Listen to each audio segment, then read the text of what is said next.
You'd scare everybody off. Good morning and welcome out there. I got a few more minutes yet before we start. So you might want to be turning to Mark 3, Matthew 12, and Luke 6 today. Those are the three we're going to compare this morning. Mark 3, Matthew 12, and Luke 6. I'm trying to get someone to come up here and do a pre-show, but I can't get anybody up here to come and sing and dance. Maybe Craig Cates, you got a song you'd like to sing to the world today? No? You'd like to teach the world to sing? You wouldn't want to do that. Ah, yeah, there was a trivia question already answered. Who was the one that had the theme song I would like to teach the world to sing? It was Coca-Cola. Yeah. Perfect harmony. Listen to this. The Caspers are doing it. They should just get up here in front of the screen and sing the song. You're doing it in perfect harmony.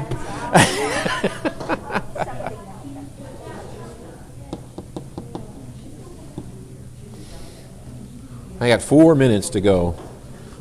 I only did 1,300 steps this morning doing that service. 1,300 since I woke up today. You know, I've been told I can't walk back and forth like that because I'm making people dizzy on that because you know the camera's going like this. But I feel I got to move. Good to see Shane here today. Wonderful. Yeah. Oh, all right. Hey. We'll take what we can get.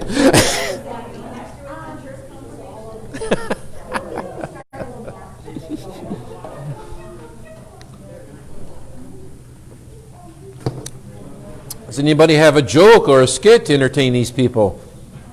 No.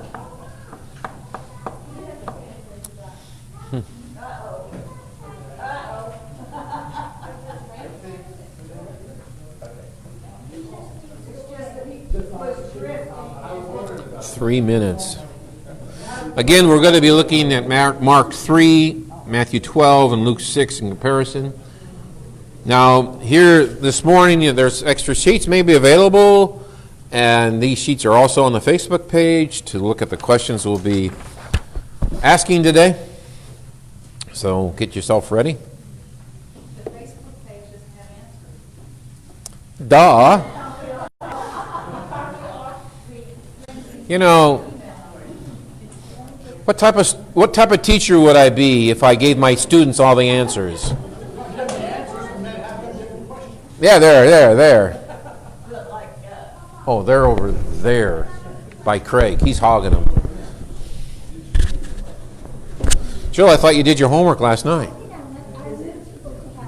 Oh, over there.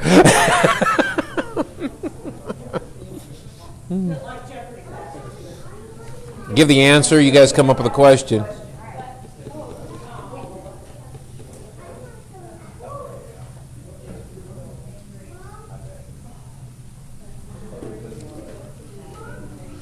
All right, welcome Bart Jorgensen this morning. People are now beginning to check in.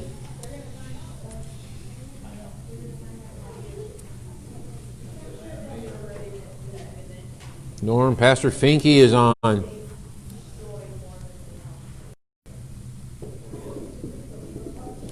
Start your watch parties. You know, I keep forgetting to tell people to put a like on our church's Facebook page. We need to really encourage that. To more likes we can get on it, the more we get the church out. Yeah. Anything we get posted then gets posted to a number more people. All right, we're at 9:30. And we are looking at today comparing the synoptic gospels of Mark 3, Matthew 12, Luke 6. This is the one now as the controversy over the Sabbath continues. The Pharisees have had run-ins with Jesus regarding the Sabbath. The last one we read about was the disciples shucking corn or shucking grain in order to eat. But this one is about the man with a withered hand. And I would like you to take a look at the one probably in Luke 6 right now. Luke 6, verses 6 and 7.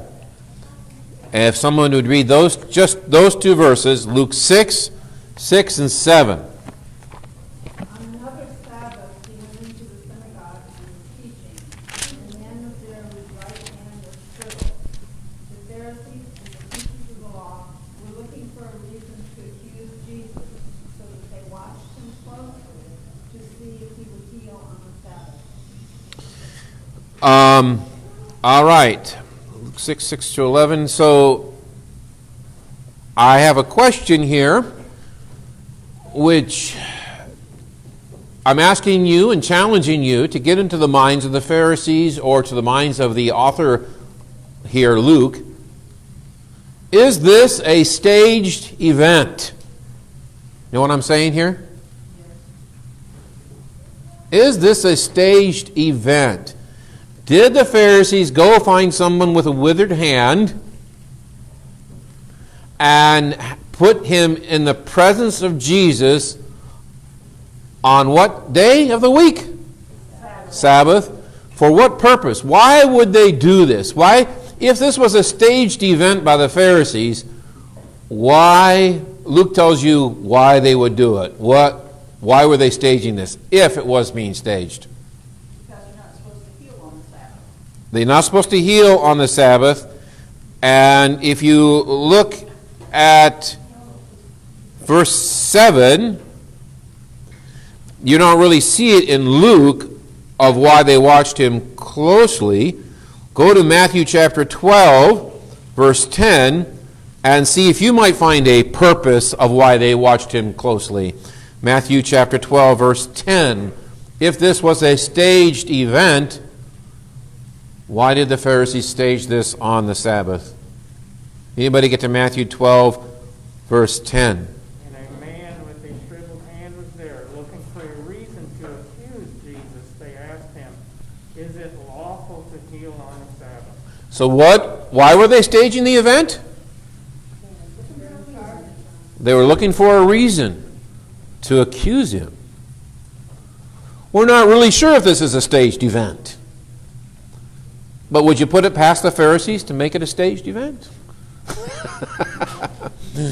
Commentators will go back and forth on whether or not the Pharisees staged this man to go before Jesus to see whether or not Jesus would heal him. What would the Pharisees think? They're already knowing Jesus here about his view on the Sabbath. What do they believe was probably going to happen? What do you think, if this was a staged event, what do you think the Pharisees thought how it would end? Well, they knew Jesus would want to help. You knew Jesus was going to help. They knew it. And so they, in their process, if they're staging this event, they're going to know in the end, what is Jesus going to do? He's going to heal him, regardless if it's on the Sabbath, for the reason of wanting to accuse him of being a Sabbath breaker. One of the things that they said in the book of John is, could Jesus have, what are the options Jesus could have done here? What are the options? Let's come up with the options of what Jesus could have done. We know he healed him. That was one of the options, and he did that one. What are two other options that Jesus could have done on this event? Two other choices he had. Could have waited till tomorrow. It was just a hand. Yeah. You've lived with this how long? Right? Could you wait 24 more hours? I'll take care of you first thing in the Morning. Take 2 aspirins. Take 2 aspirins till tomorrow, and then I won't have this problem with the Pharisees. You just keep with one hand, right? Or he may not, and the other option was not to heal at all. So, why did Jesus not choose that second option? Why didn't he tell the guy with the withered hand, come back tomorrow? He had a lesson to teach the Pharisees. He was out to make a point.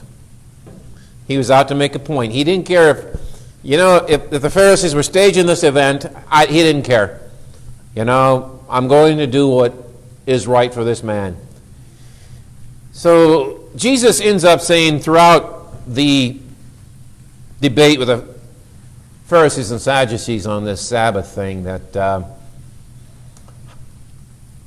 Sabbath, I mentioned it last Sunday, the laws of the Sabbath cannot be so enforced that it becomes a burden to the people. Because what are we supposed to do on the Sabbath? And are you resting when you're being burdened? No. If the laws of the Sabbath become a burden, you're defaulting the whole reason of why the Sabbath is the Sabbath. You're going against it, in other words.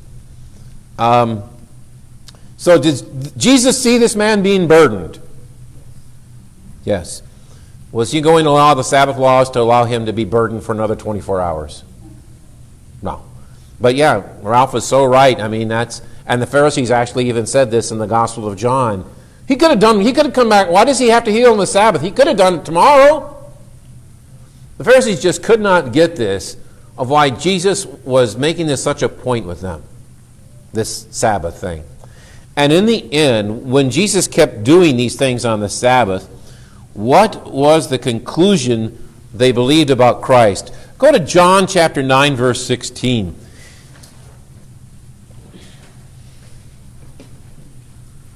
What did they conclude about this Jesus? John 9:16. Some of the Pharisees said, "This man is not from God, for he does not keep the Sabbath." But others asked, "How can a sinner do such miraculous signs?" So they were divided. So this is after the healing of the blind man in John chapter 9. Part of the Pharisees and Sadducees were saying that because Jesus did not keep the Sabbath, he was not from who? God. And that he was from Beelzebub. He was the prince of the devils. He was a charlatan. And they were hoping that this would stick. Because, if you remember, what is the penalty for violating the Sabbath? I always loved this in confirmation class. My confirmation kids, after about the second month, they'd already get it. You know, what's the penalty for this? Got to be stoning. What's the penalty for adultery? Stoning. What's the penalty for breaking the Sabbath? Stoning. The kids were getting really good at that question. They were just figuring it out. Stoning. So Jesus is violating a law in their eyes, not in the eyes of God, but in their eyes, that was worthy of death. Now, why did not the Jews just pick up stones? One time they've done, because they accused him of blasphemy, they picked up stones. In the Gospel of John, they were going to stone Jesus to death, but they were prevented. Why didn't the Jews just get the job done, take Jesus to some corner and stone him? Why didn't they? That wasn't what was in God's plan. It wasn't in God's plan. God's plan was that Jesus was to be. What did Jesus say he was going to die in John chapter 3? How he's going to be done? The Son of Man must be. Anybody remember John 3? The Son of Man must be lifted up. Lifted up. The cross. Did the Jews have the right to stone people? Would Rome have made a big deal if the Jews would carry out their religious rituals and just stone people to death? Did they care about that? No. Could the Jews crucify? No. Who was the only one with authority for crucifixion? Romans. So that's where you get into the Gospel of John again, when you talk about the Gospel of John and Jesus Christ. Was being a Sabbath breaker going to be enough to convince Pilate to put Christ on the cross? No. Was accusing Jesus of blasphemy going to be enough for Pilate to put Jesus on the cross? No. What was the argument that convinced Pilate, I got to crucify this guy? Feared that he was going to be a better king. Treason. Treason. Penalty for treason was crucifixion for non-Roman citizens. Yeah, Rome would not even dare to crucify its own citizens because it was such a horrendous, gory, painful death. It was beyond a Roman citizen's to experience, no matter how the crime. So if the capital punishment for Romans was either beheading or suicide. They gave you a sword and just kill yourself. Or they would do it for you. But for non-Romans, crucifixion. So treason. That was the only reason why Pilate could put Christ on the cross. And we've talked about his predicament before. So they're looking for a reason to accuse Jesus, and they're hoping that they might get enough people to support their efforts to do what? If you look at how the efforts play in, let's take a look. Someone look at Mark 3:6. Someone do Matthew 12:14. And someone do Luke 6:11. Let's start with Luke 6:11. Luke 6:11, if someone would read that nice and loud. Luke 6:11. But they were filled with fury and discussed with one another what they might do to Jesus. Okay, so Luke says here what they might do to Jesus. What do Matthew and Mark say? What's their intent? Matthew and Mark 3:6, Matthew 12:14. What is the intent there? Just read through someone read that, Mark 3:6. Then the Pharisees went out and began to plot with Herodians, how they might kill Jesus. Hear that? I mean, Luke, which one is softer? Which of the three is the softest one? Luke, Matthew, or Mark, and then the intent of the Pharisees? Which one has the softer narrative? Matthew also has, they seek to destroy, all right, kill. They don't want to join up. They don't want to join up, but their intent is destruction. Mark and Matthew, so the Pharisees is destruction, killing. Luke simply just says, it's just to see what they might do. All right, now put the brains to the test here. Matthew, Mark, Luke. Why would Luke be softer? Why would you think Luke is softer in this conclusion? That Luke says they're just thinking of what they might do, and Mark says, oh, we know their intent. Matthew and Mark says they had intentions to kill. Luke is softer. He says they're just wondering what they should do. Why would Luke be softer? Think about his ethnic background. He's a doctor, but he's also Gentile. Mark and Matthew are Jews. Which of the two would know the Pharisees better? Mark. They know what's up. They know what their intentions are. So Luke, Gentile, some years later, you know how it is. The anger just seems to pass by as time passes on. Matthew and Mark, they kind of said when they wrote it, they were still fuming. They wanted to kill our Jesus. By the time Luke writes it, some of that anger is disseminated, plus he's being a Gentile. He just says thinking what they might want, what they might do to Jesus. So again, that's one of those things that you can notice when you start paying attention between these synoptic writers of their differences, and how being a Gentile and a Jew are going to look at these things and record them differently. After the sabbatical confrontation with this withered man, we now have the hand of this man. We now move on to selecting the disciples of Matthew chapter 12 and Mark 3. Let's look at the version of Mark 3 first. Mark 3, 7 through 12.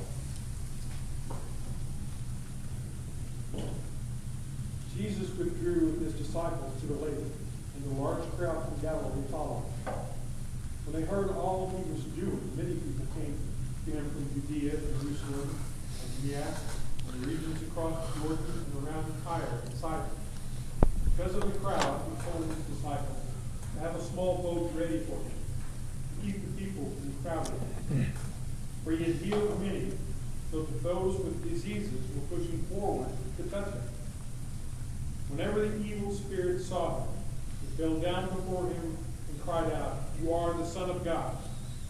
But he gave them strict orders not to tell who he was.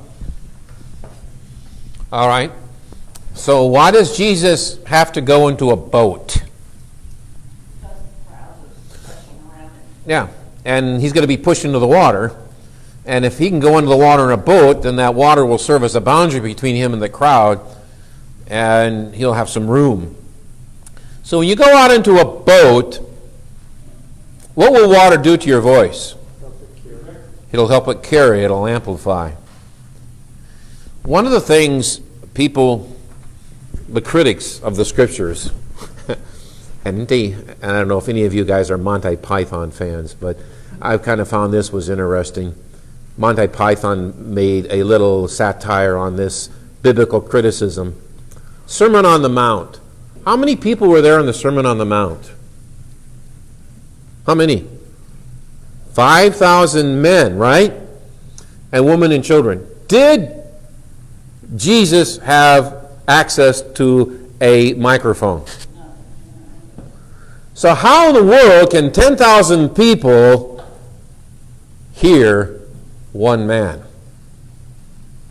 So Monty Python, he makes their joke about it. They've got Jesus trying to speak and 10,000 people, and the Monty Python people are way in the back, and they're all coming up with, this is what he said, and it's like, no, that's not what he said, and it's kind of humorous because how these people in the back misunderstand Jesus, and their misunderstandings are kind of funny, that, no, that's not what he said. Oh, I'm sure that's what he said. And I was going to go back on that and just run that little script, but if you ever have time, you can go to YouTube and Monty Python's Sermon on the Mount and just get an idea of why the critics say what they do, of how in the world can 10,000 people hear the voice of Jesus. When I went to Israel in 1988, our tour guide said this. Anybody want to guess of how he argued that 10,000 people could hear, even though he was Jewish and not a believer in Christ, he did say, this makes it possible for 10,000 people to hear the voice of Jesus. That Jesus was back on the water, allowing the voice to carry. It was a natural amphitheater, having the water, the lake shore, the Sea of Galilee, that you didn't need the PA system. The water did it for you. Voices carry over water. Yeah. And you don't have to speak so loud. I know in Minnesota, you're trying to sleep at 6 o'clock in the morning in a campground, and you got these dumb fishermen that are out there at 5:30, and they're out there like half a mile from you in the lake, and you can hear everything they're saying, even though they're whispering. It's amazing how that water will carry that sound. So Jesus is in the boat to get a little space from the crowd, and that water will also amplify his speaking. Now, if you would turn to the Gospel of Matthew, which records the same thing as far as this happening, Matthew chapter 12, 15 through 21, how does he describe the event? And he also uses it to describe a fulfillment of a prophecy, Isaiah 42. But let's look at the words of Matthew. Matthew chapter 12, 15 through 21. If you would mind, someone read those 6 verses. Aware of this, Jesus withdrew from that place. A large crowd followed him, and he healed all who were ill. He warned them not to tell others about him. This was to fulfill what was spoken through the prophet Isaiah. Here is my servant whom I have chosen, the one I love and whom I delight.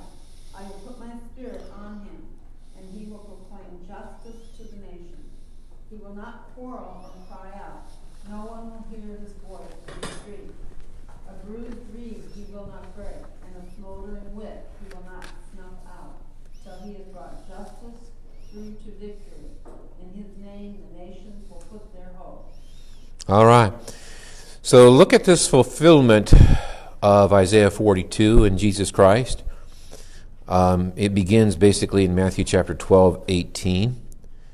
Jesus is the chosen servant, is in my soul whom I am well pleased. I will put my spirit upon him. He shall declare judgment. What type of personality is this servant of God going to have, verses 19 through 21? What type of person? Very meek personality. What approach will he more than likely use with sinners? What approach will he use with sinners? Judgmental or compassionate? Compassionate.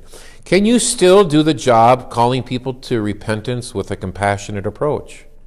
Yes, you can. Yes, you can. So that is the biggest challenge in the ministry. I mean, there's a number of challenges, but to try and tell people that you are telling them that what they are doing is not healthy. For whose benefit? For them. You've heard of crisis intervention, right? Crisis intervention where people have to go into an alcoholic and just basically get in their face and say, you're an alcoholic. Of course, is that a judgment statement? You're an alcoholic? That's the judgment statement. And in the same aspect, the individual can either rebel against it or begin to see these people care enough that they're trying to help me see the truth. That's our job, is to help people see the truth. And you catch more flies with honey than with vinegar, right? So we go with compassion. And I know that many times whenever we go out there and make judgments on this world, how are we usually perceived by the world? The world accuses us of being judgmental, and we are trying to be compassionate. It's kind of mentioned in the message today that our intentions are misaligned. We're not trying to be judgmental, we're just trying to help you. We're trying to help you live the way God created you to live. We're trying to be compassionate here. Because if you don't live the way you're created to live by God, you are on the path of self-destruction. And should we just let people destroy themselves? No. If you care, you got to say something. I know that we're understood as being judgmental, but I would try to communicate we care. Cartoon and Peanuts this morning. Father's Day, right, today? Snoopy sitting on top of his doghouse. He's sitting there and said, I wonder who my father is. You know, these darn human beings, they really think that they're great for us, these darn human beings. You know, we're born as a dog and they take us away from our father and mother. We don't get to know who they are. And this is just an atrocity for what these human beings do to us dogs. And they think that they're doing this big favor. And so then Charlie Brown comes up and says, supper time! And Snoopy just forgets all his thoughts. And there's a picture of him eating all the food, chomp, chomp, chomp, chomp, chomp, really enjoying. And then in the next frame, Charlie Brown is hit by the bowl because Snoopy throws a bowl at him. And Charlie Brown says, wonder what that was all about.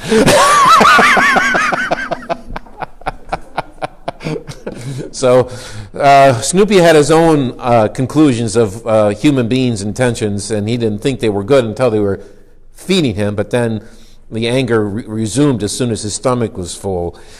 It's easy so much to be misunderstood in this world, and the judgments that we have to proclaim, and I always want to reemphasize this, I know you've heard it, hopefully it's already embedded in you, is, you know, Jesus says, do not judge lest you will be judged. There's a difference here. I mean, that's true. I mentioned this before. Don't judge somebody because they painted their house purple. But are we called to judge? We are not called to judge, but we are called to proclaim judgment. So whose judgment should we proclaim? Whose judgments are we to be proclaiming? God's judgments. You don't go wrong proclaiming God's judgments. Where are God's judgments pretty well known? We know them as the 10 Commandments. Are those not judgmental statements?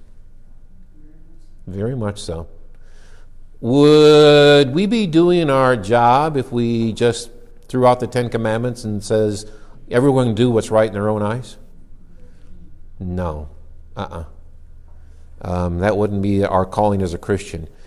We cannot judge according to personal preference, should never judge according to personal preference, but we are called to proclaim the judgments of God. Definitely. And there's a difference between those two. Jesus proclaimed the judgments of God. He was very compassionate when he did. You know, he called 2 tax collectors. One he made a disciple. Matthew, who was the other tax collector? Wee little man, you know. Zacchaeus, you know. He had fellowship with Zacchaeus. And we talked about this before. He was very harsh on the Pharisees and Sadducees, but there were some Pharisees and Sadducees that welcomed him into their presence with an open heart, and he then was pleasant with them, such as Joseph Arimathea, Nicodemus, Simon. They were Pharisees. There were Pharisees that converted to Christianity that were recorded in the book of Acts.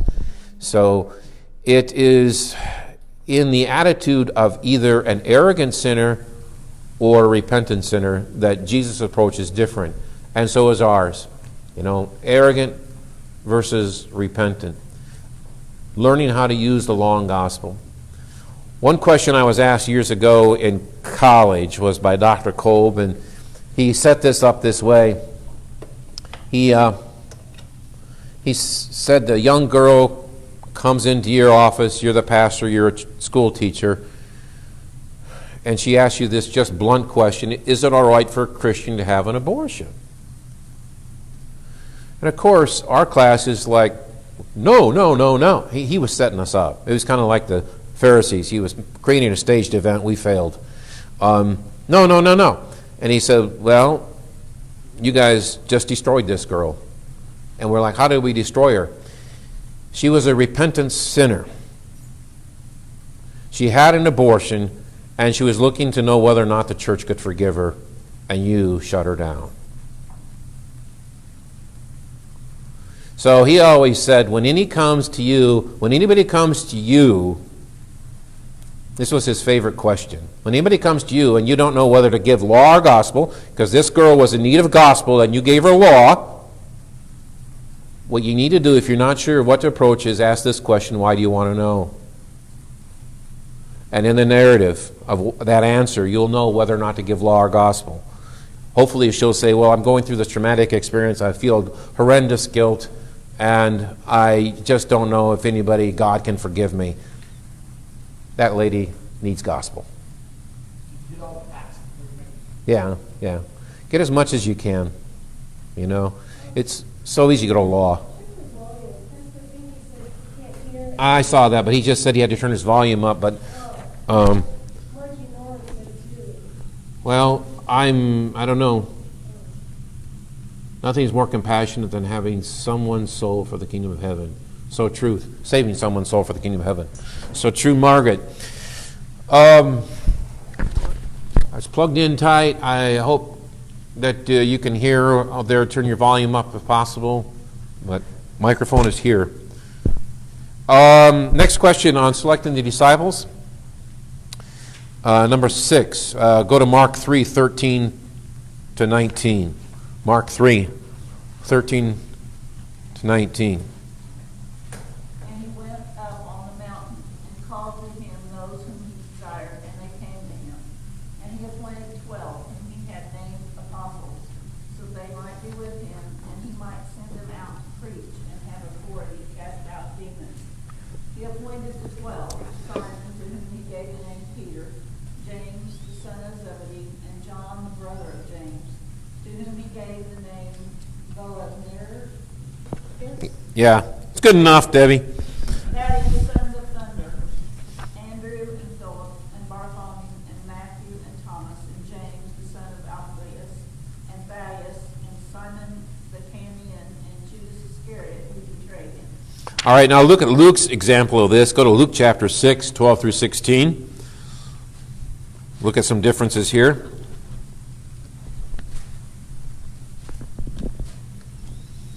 Luke 6, 12-16. One of those days, Jesus went out to a mountainside to pray and spent the night praying to God. When morning came, he called his disciples to him and chose 12 of them, whom he also designated apostles: Simon, who he named Peter, his brother Andrew, James, John, Philip, Bartholomew, Matthew, Thomas, James, son of Alphaeus, Simon, who is called the Zealot, Judas, son of James, and Judas Iscariot, who became a traitor.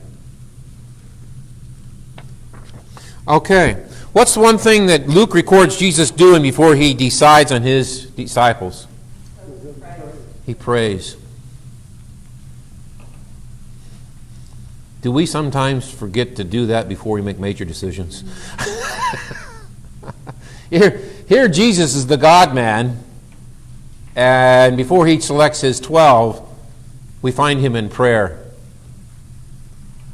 He had a number of disciples following him at this time. There was kind of an inner circle, but he was going to choose 12. And in Luke chapter 6, verse 12, he not only calls them disciples, but in verse 13, he also calls them what? Apostles. What's the difference? No, angel is messenger. Disciple is follower. Apostle. Where do you think we get the word post office from? Post office. It's sent. Yes, apostles means sent, and the A in the Greek is away. Sent away. So the disciples at this time become apostles. And that's, I don't know about, we have an employee in our church that tells me once in a while, I'm going to the post office, and I ask him, what in the world is that these days, right? How many use it anymore? So, so fast that you can do with text messaging these days and emails, and then to actually put 50 cents on an envelope and use the post office. And so what is the post office supposed to do with your mail? Send it away. That's apostle. They change from disciples to apostles. They're sent away. And now we look at how they're listed in Mark and in Luke and also in Matthew. And last Sunday we talked about this with Matthew and the monikers that Matthew used. James and John in Mark 3 are nicknamed what? Sons of Thunder. So what does that mean about their personality? Very outspoken, and they got angry quickly. Short-tempered. Short-tempered. One example of them being short-tempered is when Jesus is trying to get down into Jerusalem on a journey, and he wants to take the shortcut. He wants to go through Samaria instead of around it. And the Samaritan villages, after they hear that Jesus doesn't want to make their capital the center of Christianity, does not want to recognize it, but rather Jerusalem still the capital, the Samaritans said, Jesus is no longer welcome.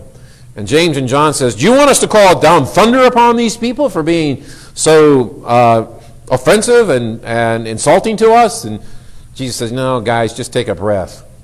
Take a breath. They were short-tempered.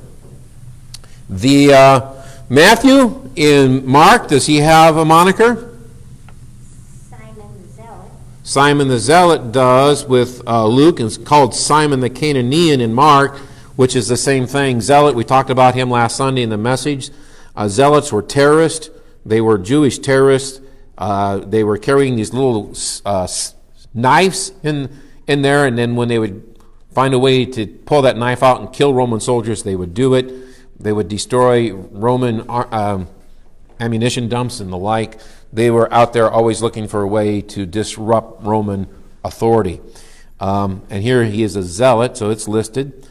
In Matthew, does he have a moniker in Mark 3 or Luke 6, or he's just called Matthew? Matthew, the tax collector. Where's you see the word tax collector in which one? In Mark or Luke? Do you see it there? No. Who's the only one that uses the moniker of Matthew being? Matthew does. Isn't that interesting? That Matthew will tell us that he's a tax collector, and Mark and Luke just leave it out. So for Mark and Luke, Matthew, this is a done deal. You're no longer an enemy of the people of Israel. We're good to go. But Matthew had a hard time, sometimes maybe even shaking that, and make sure that you knew him as the tax collector. And then, of course, all three of them are going to recognize Judas as what? Traitor. The traitor. Yeah. Let's see. Then we go on here to the Sermon on the Mount. After Jesus sends his disciples out, they come back eventually, but the Synoptics Gospels in order, we'll put the Sermon on the Mount next. Matthew 5 and Luke 6. And there's a big difference right away between these two men. Matthew 5, verse 3 and 4, compare to Luke 6, 20 and 21.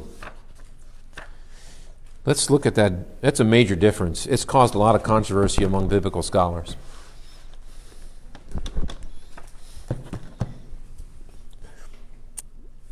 Anybody? Matthew 5, 3 and 4? No, that's the Beatitudes. Yes, that's where we're at. Blessed are the poor in spirit, for theirs is the kingdom of heaven. Blessed are those who mourn, for they will be comforted. Okay, in Luke 6, how does he list it? Luke 6, verse 20. Blessed are you who are poor, for yours is the kingdom of God. Blessed are you who hunger now, for you will be satisfied. Does anybody see a difference here? Craig, you see a difference? Yeah, blessed are you and blessed are they. Well, you have someone who is poor in spirit, and you have someone who is poor in an economic sense. Okay, that's the controversy. Who are blessed? Luke seems to communicate that Jesus is saying the ones who are blessed are the ones who are economically poor. Matthew says the ones who are blessed are those who are spiritually poor. There's a big difference there, isn't there? Yeah. Okay, Matthew was a tax collector, Yes. and he was supposedly pretty well off. Yes. So it seems to say poor in spirit is that he realized, even though that he was well off, that he was spiritually poor. Matthew did. So Luke seems to be more concerned about spiritual poverty or economic poverty, the way he records this. Economic poverty. So if you're a reader, for the first time you come to Christianity, and you read the Gospel of Luke, and you're a wealthy person, what are you going to be tempted to probably do with your wealth? You got to what? You got to do with what? What are you going to do with your money? You got to get away, because you're not blessed if you're rich, right? And if you're a convert, you definitely want to be blessed. And so, hey, I'm going to make myself poor, so I will be blessed. So which one do you guys want to go with? You want to go with Matthew or you want to go with Luke? Because if you want to go with Luke, I've got this big offering plate right over there on the way. Yeah, if it's not big enough, we can find another one. Yeah, if you want to be blessed, make yourself economically poor, according to what Luke has to say. Some people will say Luke just forgot to add the word spirit. Maybe he didn't. Maybe he was concerned about the ones who've been marginalized in the community in his gospel. The ones, because this is so true today.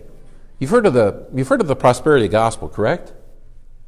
You know, if you give God a nickel, he'll give you back a dime, right? Prosperity gospel. And so, according to the Pharisees and Sadducees, wealth was a sign of what? A favor of God. Being blessed. If you're not wealthy, you must be cursed. Luke flips it and says if you're poor, you're blessed, and if you're wealthy, you're probably cursed. He flips it. Prosperity gospel. Work ethic. You heard of Protestant work ethic? Ever heard of that? You know it developed in America. It developed under a theology that was very prominent in the colonial days. Protestant work ethic. What was that Protestant work ethic driven by? Have you ever heard the spiritual motivation between the Protestant work ethic? If you wanted to prove to the world that you were blessed by God, what must you have? Wealth. Wealth. And how are the only way you're going to get wealth in America? What must you do in order, if you have nothing, what must you do to make yourself wealthy. You must work hard. You must advance yourself. And so people were trying to let people know that if you are saved, the way that you can know you're saved in colonial America was not by the scriptures, but by how much money you had. How much houses, how much land you had, how many slaves you had. So if you want to make yourself known to be wealthy to the world with God, you must be wealthy material-wise. The Protestant work ethic comes from this mentality, this theology of the prosperity gospel, which is still prominent with us today.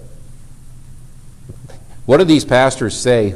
Who is this guy, Ken, what's his name out there in Texas? This guy, he's the wealthiest minister, wealthiest pastor. And he not Joel, no, Osteen's in South. But there's this guy, I forgot his name. But he is a wealthy guy. And what do these pastors argue? Why must they have these jets? Why must they have these mansions? Why must they have this wealth? Why? What do they tell you when you ask the question, why do you have to have this wealth? Huh? To show you're blessed. Hey, I got to go out there and preach, and I got to live my preaching. So if I'm telling people that you're blessed if you're wealthy, I'm not doing very good if I'm blessed and my poor. Mixed message. Okay? That's the flip side to it. Because you say, well, look, I've given plenty of money to the church, but I'm not financially wealthy. Then they say, well, I guess you don't have enough faith. Yeah. Again, the argument is if you're not wealthy, you must not be blessed by the one that's got more wealth than you do. He's got more faith. Yeah. What does that bumper sticker say? The one who has most toys wins. He who dies with the most toys wins. Yeah. Prosperity gospel is all around us. All around us. And our message, and Luke's message, it's not a message that seems to appeal to our human nature. We struggle with the idea of poor. We don't struggle too much with poor in spirit. We like that concept. We can always have more, but the idea that sometimes poverty is more of a blessing than wealth. Because how would you answer that question? We'll end with this today. How can poverty be more of a blessing than wealth? More money you have, the more problems you have. All right. A lot of money can give you problems, true. But being poor causes problems too. Poor can cause you problems, but how can poverty be a blessing? Because you see the fruit of one that can save you faster, maybe,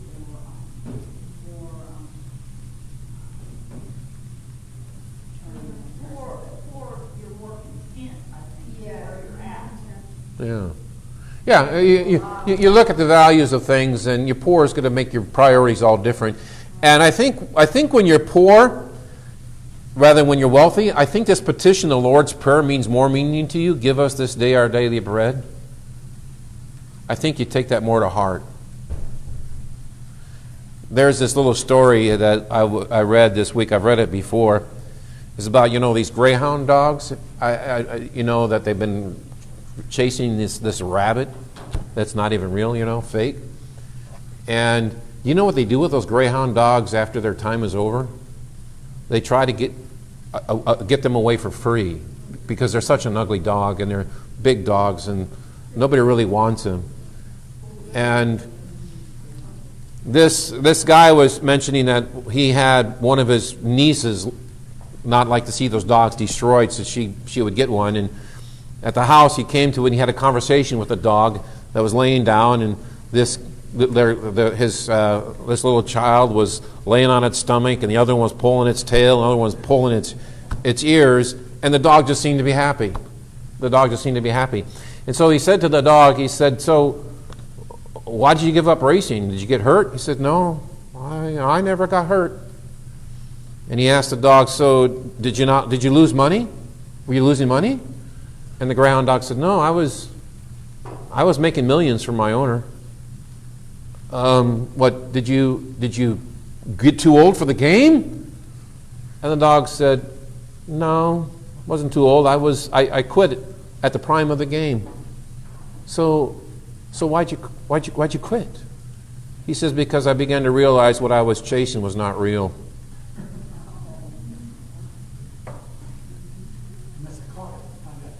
Yeah. Isn't that something to stick with us too when we think about poverty? What are we chasing? And what are we chasing? Is it real? Poverty sometimes helps us to know what is real in life, because we can get lost with wealth, and all of a sudden it becomes our end all, and you can't take it with you. Elderly people, sometimes it's so frustrating as a pastor to deal with them. They've got this savings account that's just loaded with money. And they've got the children, and the children know that mom or dad's loaded with money, but they need help. Children cannot take care of mom and dad. And so how does our system work with Medicare and Medicaid? If we're going to put a mom or a father into a nursing home, what are they going to do to that person's wealth? Take it all away. And why? And these elderly people, they know they can't take it with them. They know that. Why, though, do they not want to let that money go to be used for their own welfare? Why don't they want to expend their account in order to just take care of themselves? They want to pass it down. And children will sometimes have this horrible argument. Mom, Dad, it's your money. It's for you. If we don't get a dime, so be it. But even though a child can say this to their mom and dad, it's like, no, I still want to live with you because I want to pass my money on to you and to the kids. But these poor children cannot keep up with this. It just becomes tax because they don't have the facilities, they don't have the human resources to take care of their parents at that level. And they're trying to be honest and help mom and dad see that they need to go to a facility that can take better care of them than they can. But it's a challenge because they want to pass the money on. And to me, if you've got that much wealth, wouldn't you want to share it with your kids while you can be there with them and see and enjoy it together? Yeah. Yeah, because it becomes a burden when you're a burden to your kids. No one's enjoying life anymore. Now money is now becoming a problem. Just, if it goes, it goes. If it goes, it goes. But boy, we've got to have this idea. And why, I guess, when I look at these generations, why is that generation of the 80 and 90 years old always a little bit concerned about saving money? What did they go through? Depression. And they're always afraid that we will not have enough. Somebody once said this, that, what you need to do with your money is to make sure that you run out the day you die. What's wrong with that plan? Huh? It's the perfect plan, but what's wrong with it? You don't know when you're going to die. So, yeah. But it's a problem. It sounds like the perfect plan that you're broke the moment you die, but who knows when your day of death is. So let's close with prayer. Father, we ask, O Lord, for your blessings upon our journey with you in this world. Help us to be compassionate with all those around us as Jesus was, to uplift people in their time of need. Help us, O Lord, to always keep our priority straight with you. Enable us to discern those things which we sometimes chase that are not real, and to focus on what is really true, your kingdom, the pursuit of righteousness, which we will hear in the Sermon on the Mount as well. Help us to keep our focus in this way. We ask for these blessings in the name of Jesus. Amen. And I hope that my volume over there got picked up a little bit better. I'm just reading some things that Brent, poverty strips away the distractions, Margaret Smith. Brent says, people tend to believe that they create the wealth they are blessed with. Comfort tends to reduce the constant longing. Appreciate all the comments out there on Facebook today. Appreciate you joining with us. Hopefully, we'll see you in church in a few minutes. Blessings out there. Have a great Father's Day.